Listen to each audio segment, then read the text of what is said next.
Hello guys. तो आज मैं आपको बताने जा रहा हूँ कि मैंने इक और कह सकते हैं वाइट स्पॉट को कैसे ठीक किया मैंने अपने। बेसिकली मेरे जो टेट्रा थे, नियॉन टेट्रा और ख़ास करके कार्डिनल टेट्रा, उसमें इक की प्रॉब्लम आ गई थी।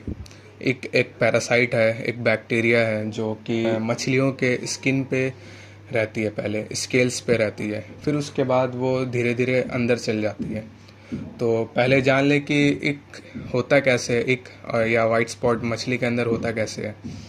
तो बेसिकली जैसे ठंड की मौसम आती है, टेम्परेचर ड्रॉप होता है, तो वो पैरासाइट आता है, वो आपके नलों से ही आता है। बेसिकली वो कोल्ड वाटर डिजीज़ है और कह सकते हैं कोल्ड वाटर पे वो पैरासाइट पनपता है।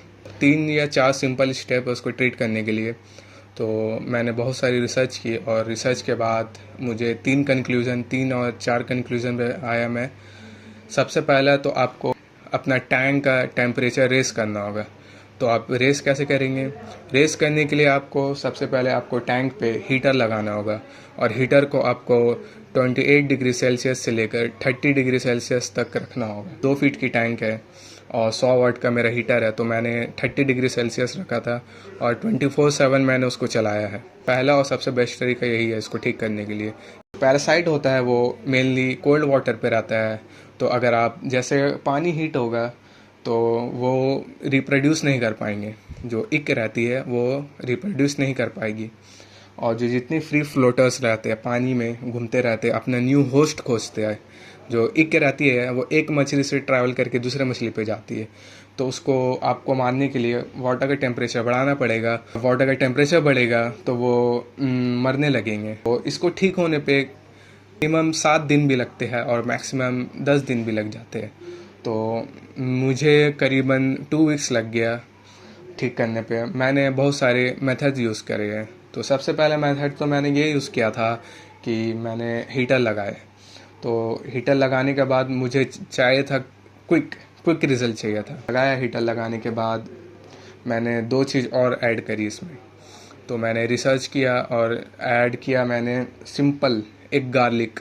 गार्लिक में होता है इम्यून बूस्टर, जो मछली की इम्यूनिटी बूस्ट करता है। गार्लिक को कैसे खिलाना है? लहसुन को 1 या 2 क्लोव्स ले लो गार्लिक के और उसको मैश कर दो। मैश करने के बाद उसमें जो उसका पल्प निकलेगा, पल्प में से जूस निकलेगा, जूस को अपने मछली के फीड में मिक्स करके और इसे फीड करना है। इसे लगातार डेली फीड करो और मछली इसको जब खाएगी तो उसका इम्यूनिटी बूस्ट होगा। तो ये दूसरा स्टेप हो गया। और तीसरा स्टेप मैं बताने जा रहा हूँ कि वाटर चेंज। जी गाइस, आप डेली वाटर चेंज करना, साथ ही साथ गाइस मैंने ये मेडिसिन यूज़ किया है, इसको मैं सही से दिखाऊंगा। तो मैंने डेली 15 to 20% वाटर चेंज भी किया है और ये मेडिकेशन मैंने 3 या 4 डेज डाला है। और गाइस ख्याल रखना कि आपका एक्वेरियम में प्लांट्स हो तो इसको ज़्यादा डोजिंग ना करे, और कोई स्केललेस फिश है तो इसको डोजिंग ना करे। वो स्केललेस फिश के लिए ये हार्म होती है, बहुत हार्मफुल होती है, क्योंकि ये जो है बैक्टीरियल इन्फेक्शन को मारता है। साथ ही ये जो बना है वो कॉपर बेस्ड है। तो कॉपर बेस्ड जितने भी है स्केललेस, जैसे आपकी स्नेल हो गए, लोचेस हो गए, या वो फिश जिसके ऊपर स्केल नहीं रहती है, तो उसके लिए ये हार्मफुल है। तो मैंने ये 3 मेथड यूज़ करके अपने इक को ठीक किया है।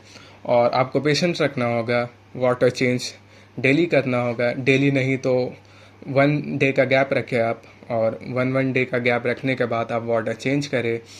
मैं ये जैसे 2 फीट है तो मैंने इतना लाइक 15 to 20% मैंने वाटर चेंज डेली की है। तरह जो फ्री फ्लोटर्स इक जो पानी में घूमते हैं वो फ्लश हो जाए वाटर चेंज से। और हीटर को ऑन रखें तब तक जब तक कि आपका इक चला ना जाए टोटली।